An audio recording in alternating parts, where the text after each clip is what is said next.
بسم اللہ الرحمن الرحیم۔ صحیح مسلم حدیث نمبر 848۔ کتاب نماز کے احکام و مسائل۔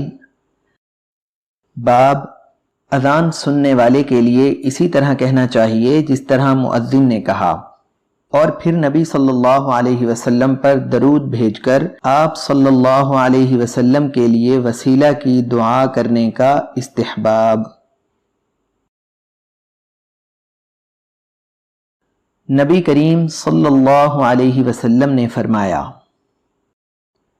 سیدنا ابو سعید خدری رضی اللہ عنہ نے رسول اللہ صلی اللہ علیہ وسلم کا یہ حکم بیان کیا کہ جب تم اذان سنو تو مؤذن کے الفاظ دہراتے رہو۔ صحیح مسلم حدیث نمبر 848۔